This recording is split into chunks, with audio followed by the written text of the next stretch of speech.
Rafa Zaki Fidatullah. Di sini saya akan menjelaskan tentang pemahaman sistem hukum bisnis yang ada di Indonesia. Sebelum itu, saya ingin menjelaskan apa arti dari kata hukum dan bisnis itu sendiri. Yang pertama adalah hukum.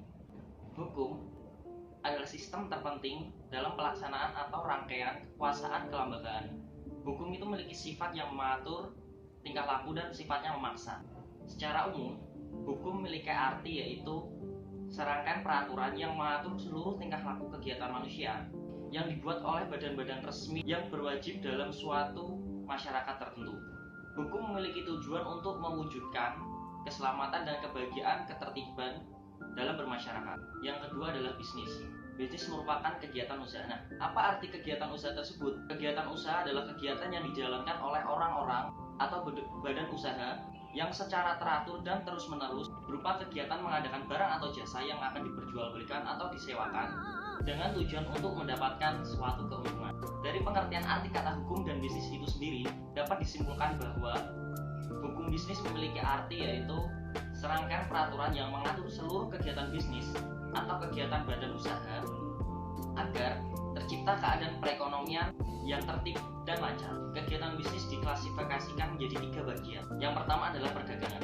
Perdagangan adalah suatu kegiatan jual beli yang dilakukan perorangan dengan tujuan untuk mendapatkan keuntungan.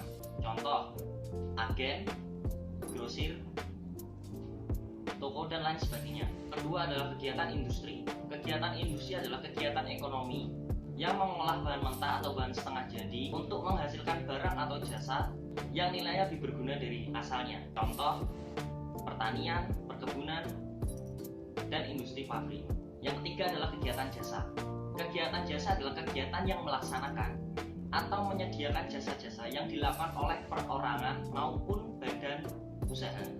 Contoh, cuci mobil, cuci motor, jasa laundry, perhotelan, dan lain sebagainya. Dalam melakukan kegiatan peraturan di Indonesia, hukum tidak keluar begitu saja.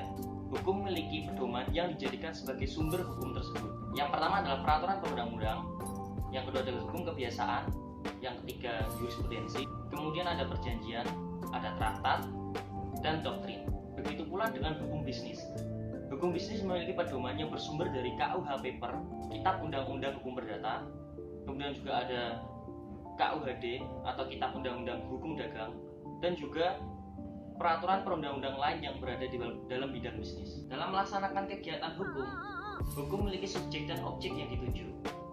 Subjek hukum misalnya meliputi manusia dan badan usaha yang berbentuk dalam badan hukum. Sedangkan objek hukum itu berupa kebendaan atau segala barang dan hak yang dapat dimiliki oleh orang lain. Kebendaan tersebut terbagi menjadi 2 bagian. Yang pertama adalah benda tetap yang meliputi tanah, gedung, mesin pabrik, dan jaminan utang atas benda tetap. Yang kedua adalah benda tidak tetap. Benda tidak tetap tersebut terdiri dari yang pertama, benda bergerak berwujud seperti alat transportasi, yaitu kapal, mobil, motor, dan sebagainya. Kemudian juga ada alat telekomunikasi, mebel, dan hewan ternak. Benda bergerak tidak terwujud meliputi piutang, gadai, dan HKI atau merek, hak cipta, hak paten, dan surat berharga. Dengan adanya 2 klasifikasi benda tersebut dan dengan adanya hukum, pastinya akan berpengaruh terhadap akibat hukum benda, seperti kedudukan berkuasa, penyerahan, pembebanan sebagai jaminan utang, dan daluarsa. Nah, itulah yang dapat saya sampaikan mengenai pemahaman saya tentang sistem hukum bisnis yang ada di Indonesia. Semoga bermanfaat, dan saya mohon maaf apabila terdapat kekurangan dan kesalahan dalam penyampaian kata-kata saya. Terima kasih. Assalamualaikum warahmatullahi wabarakatuh.